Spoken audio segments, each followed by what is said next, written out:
Pues buenos días. Hoy tengo el placer de tener aquí conmigo a Andy Stallman. Hola Andy, ¿qué tal estás? Buenos días. Por fin alguien que pronuncia bien mi apellido, gracias. Así, bueno, no me parece tan difícil, pero bueno. Gracias por tu tiempo y por esta conversación que vamos a tener.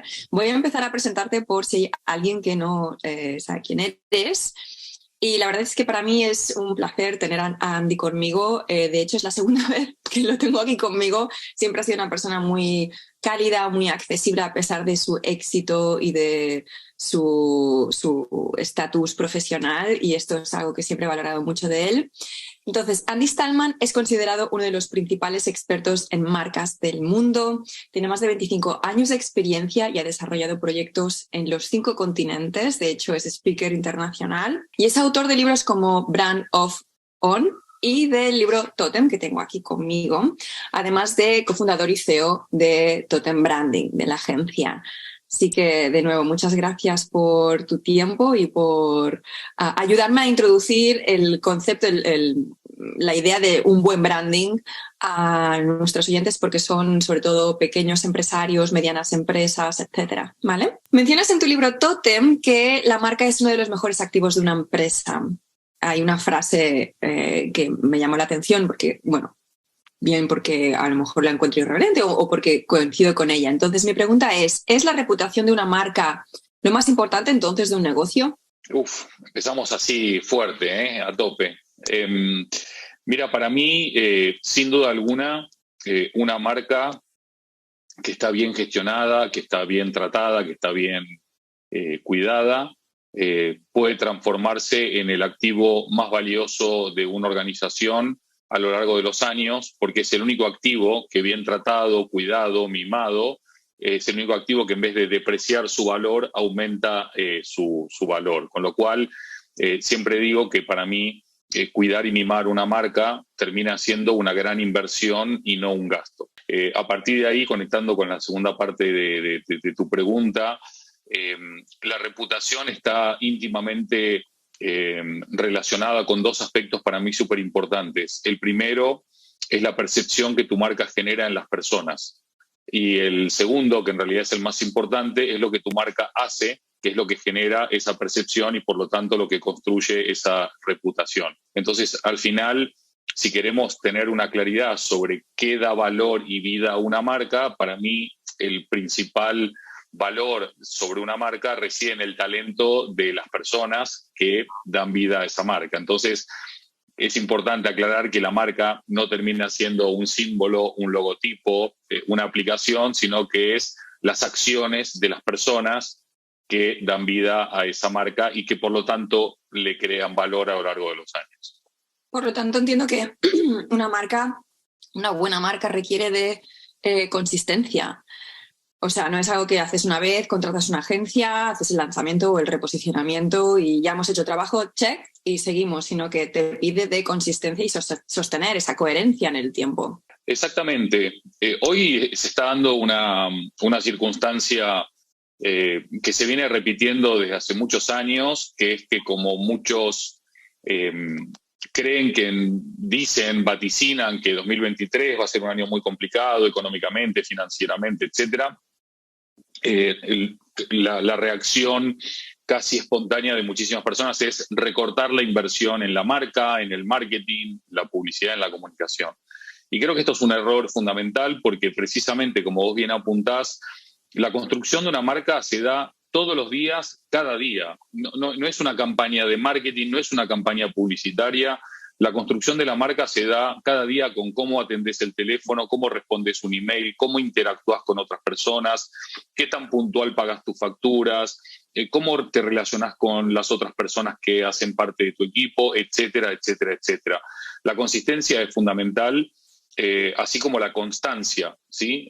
Hay mucha gente que quizás ve esta entrevista y se viene arriba y se emociona y se ilusiona porque le tocaste el botón correcto para hacer las cosas, pero después se da cuenta que esto no es una carrera de 100 metros, que esto es una maratón y las maratones requieren de dosificar la energía, pero siempre tener la conciencia despierta de que nunca frenás, siempre seguís dando pasitos para seguir avanzando. Estoy de acuerdo contigo con que o en que en momentos de turbulencia externa, vamos a llamarlo así, a lo que se devenga luego en el 2023 y en cualquier momento, una de las acciones o focos de atención en la que un negocio debe poner energía es precisamente en la marca.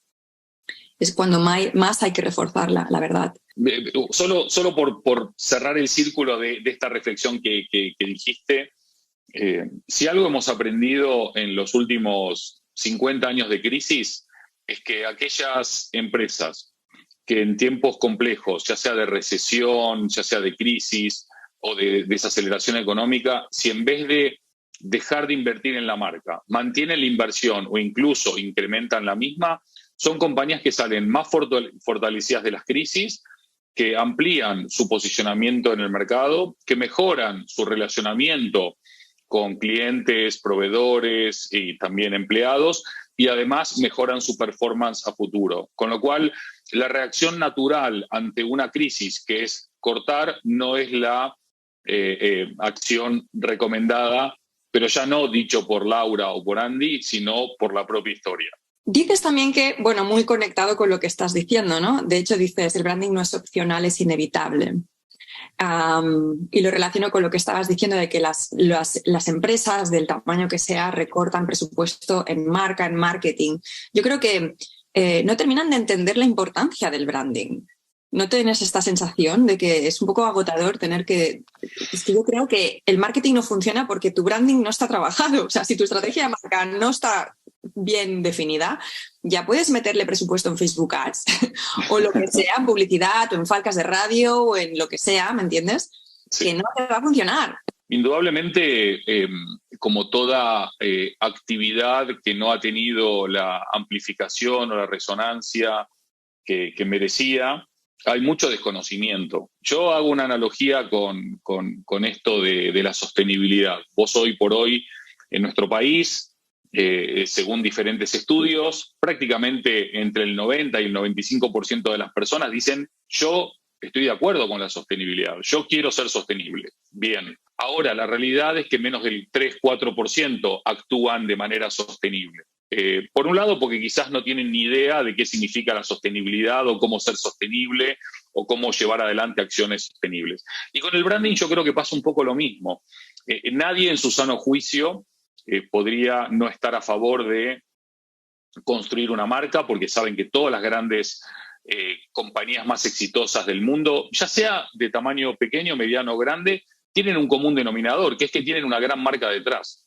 Y esta gran marca, al final, es el resultado de tener claridad en qué propósito te mueve, sobre qué valores te apalancas, a qué destino vas con una visión clara y definida, cómo vas a transformar esa visión en realidad gracias a una misión que te ayude a alcanzarla, inversión en el talento permanentemente, un liderazgo que sea cada vez más humano, empático, diverso, que de alguna manera también abrace estos conceptos como sostenibilidad, innovación, creatividad, ética.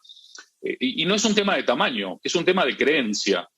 Yo conozco muchas compañías pequeñas o medianas que invierten no necesariamente mucha plata, pero sí mucha pasión, mucha energía y mucha creencia en su marca, y por lo tanto van muy bien y creciendo a un ritmo muy destacado, precisamente porque la marca ejerce de imán, de atractivo, de elemento diferenciador, pero también de elemento inspirador, para que yo, entre varias ofertas o varias propuestas adelante de mí, yo elija a ella, porque hay un montón de razones que me hacen elegir a ella, entre ellas la marca, ¿no?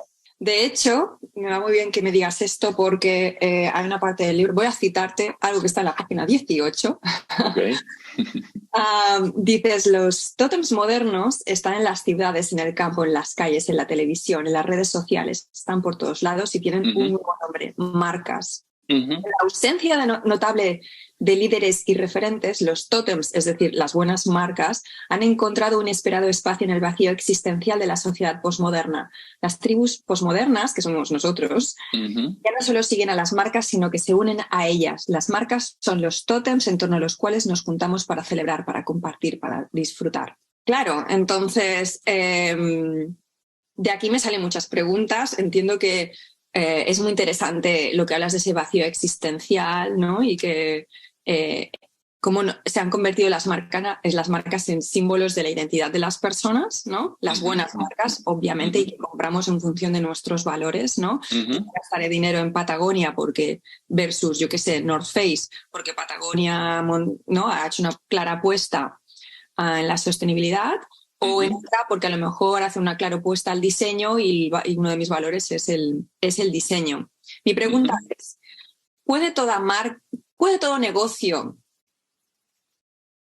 convertirse en ese tótem a pesar de haberse creado o nacido simplemente para manufacturar aspiradoras o, yo qué sé, como un centro de fisioterapia o como un e-commerce? Es decir, parece que con esta definición de marca excepcional, solo pueda un negocio llegar a ser un tótem, aquellos que, pues eso, ¿no? Pues venden algo muy, muy alineado con esto. ¿Qué pasa con el resto de los negocios más normales? ¿Cómo convertimos un negocio normal en tótem? Bueno, yo creo que diste dos ejemplos muy, muy claros de dos propuestas de valor que contribuyen a mejorar nuestra calidad de vida o a mejorar nuestra vida, ¿sí? Porque si vos tenés un centro de fisioterapia que nos puede quitar los dolores de espalda o nos puede estirar las piernas después de hacer ejercicio o simplemente por estar en una mala posición, o una empresa que vende aspiradoras que vos podés dejarla andando mientras tú te vas a trabajar para no tener que estar haciendo el trabajo duro tú, son marcas que, y una más a nivel de servicio, la otra más a nivel de producto, han sabido identificar necesidades en las tribus para ofrecer algo. Ahora bien, si hay muchos fisioterapeutas y hay muchas empresas aspiradoras, puedo elegir solamente por precio, ¿sí? Pero no tengo ninguna garantía ni de calidad ni de ninguna otra cosa, porque el precio al final es lo que es.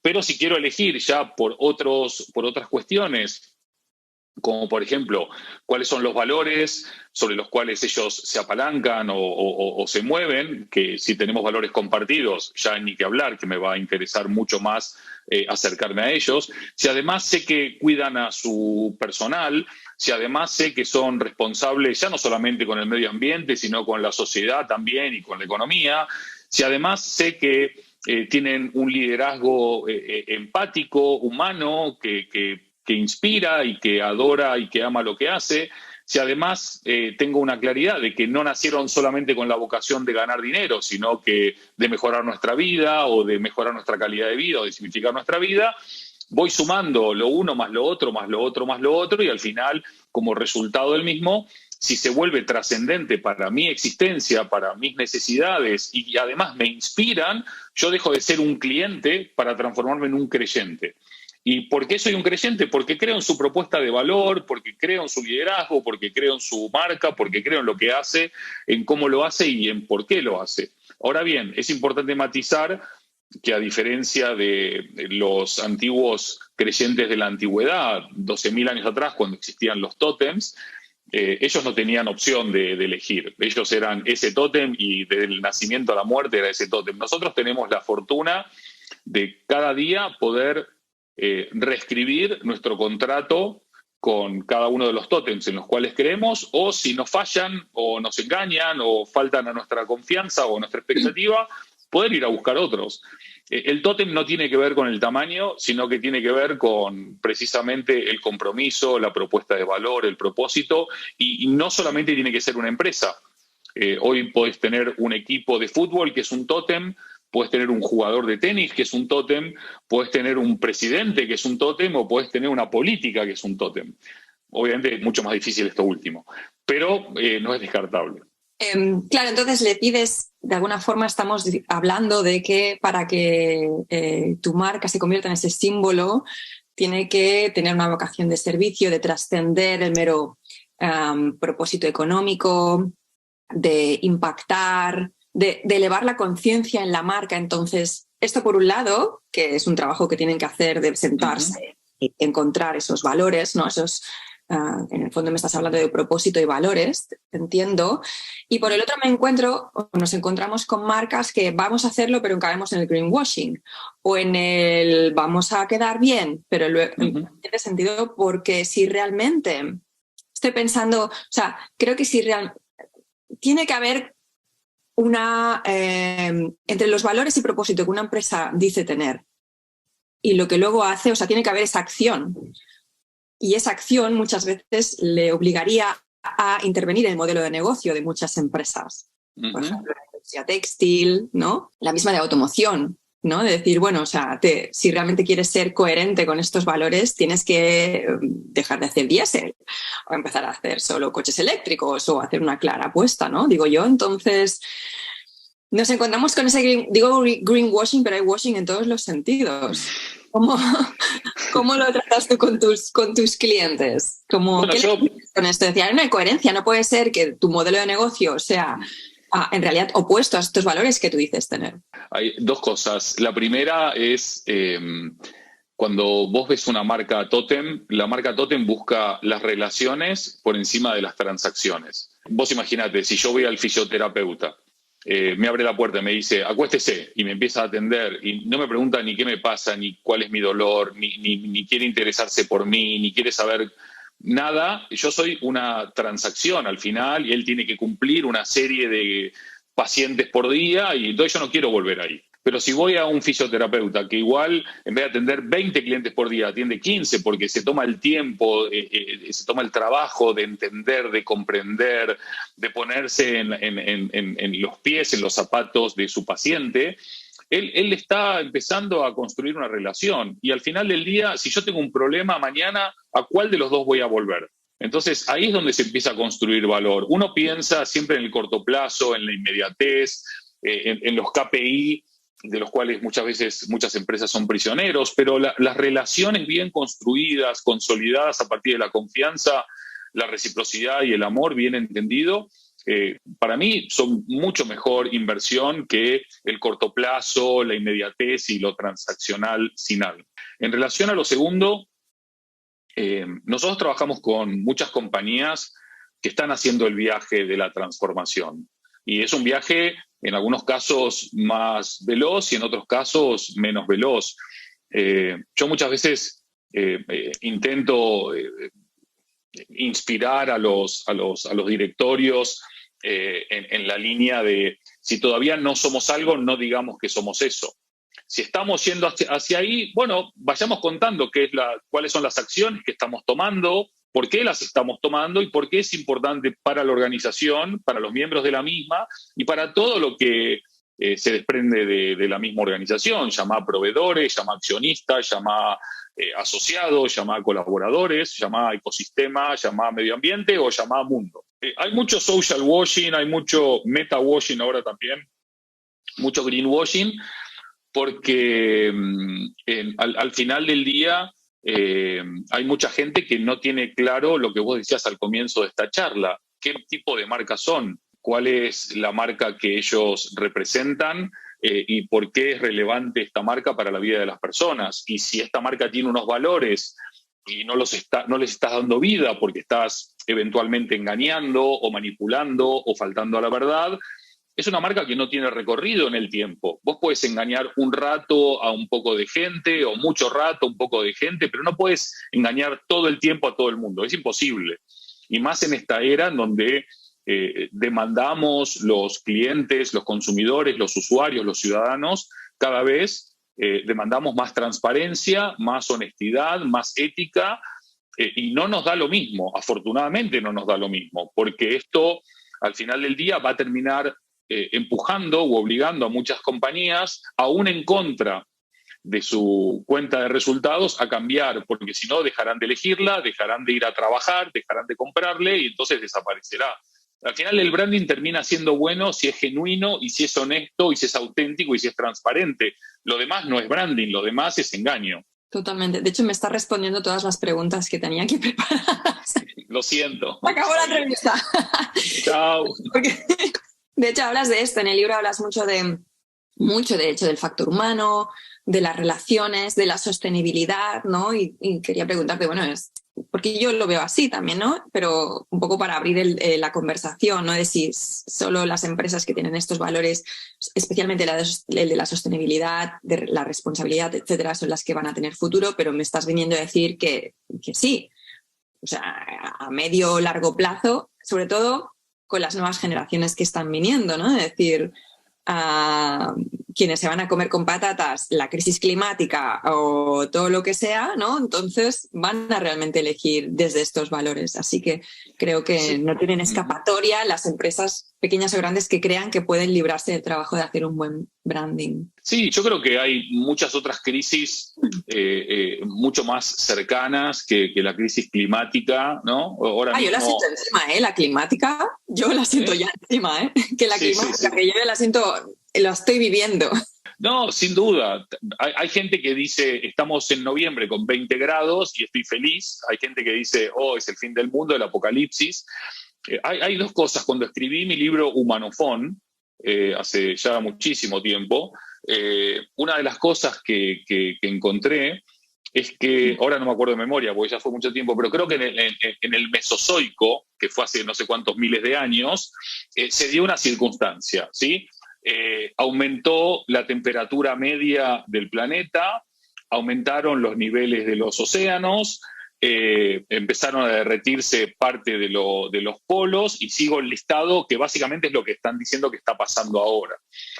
Hay muchos científicos que están argumentando de que el impacto en el cambio climático no viene tanto generado por las acciones del hombre, sino porque somos parte de un universo que tiene cambios y evoluciones y situaciones que física y químicamente no las puedo explicar porque no sabría ni por dónde empezar a explicarlo, pero que esto no impide, no evita que nosotros tengamos nuestra responsabilidad. Pero te decía que, además del cambio climático, que indudablemente es una emergencia global, hoy tenemos, por ejemplo, un gravísimo problema con la salud mental. Tenemos un gravísimo problema con la soledad. De hecho, hay gobiernos que han creado el Ministerio de la Soledad en países como Japón o Gran Bretaña. Tenemos un gran problema de ansiedad. Tenemos un gran problema con trastornos alimentarios y alimenticios en chiquitos, en chicos de 10, 12, 15, 20 años. Por no agobiar ni abrumar, los frentes que tenemos abiertos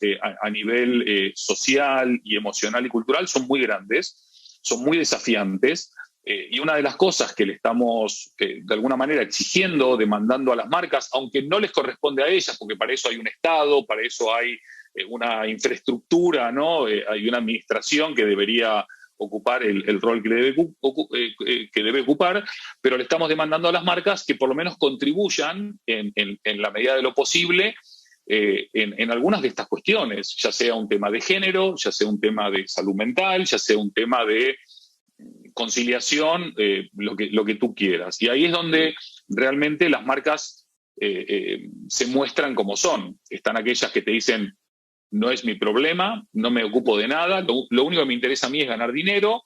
Y hay muchas empresas, y esto creo que es muy esperanzador, que no atacan a todos los problemas a la vez porque es inviable, porque no es sostenible, pero que sí van tomando cartas en el asunto, en el bienestar de sus empleados, o en cómo tratan a los residuos, o de qué manera entienden que la sostenibilidad no es solamente medioambiental, sino también, como dijimos, económica y social, y hay un tratamiento social diferente. Y yo creo que hay una gran avanzada, hay una gran vanguardia de compañías que ya no lo hacen por quedar bien, sino por creerlo. Y creo que esos son las verdaderas marcas tótems, ¿no? Que creen en lo que hacen con un convencimiento pleno y que está respaldado por los hechos, por las acciones, ¿no? Más que por las palabras o los discursos. Esa coherencia. Así que casi quedaría como acción a quienes nos esté escuchando que elija esa causa en la que con la que alinear su marca, ¿no? Que no sea por falta de causas o crisis y que empiece a trabajar la marca desde uno de estos propósitos. Andy, no quiero robarte más tiempo. Ha sido un placer tenerte aquí. Para los que queréis saber más de él, este es un muy buen libro con el que empezar a conocer a Andy Stallman. Y nada, estamos en contacto y muchísimas gracias de nuevo. No, Laura, gracias a vos de corazón por este espacio, por esta conversación, y ojalá que dentro de 10 años, cuando nos volvamos a encontrar en otra charla, podamos decir que por fin no tenemos que seguir picando piedra para explicar la importancia trascendental que tiene el branding para personas, organizaciones, instituciones y empresas, porque después de mucho picar piedra finalmente se ha entendido. Así que bueno, sigamos trabajando en eso. Y muchas gracias. Un abrazo.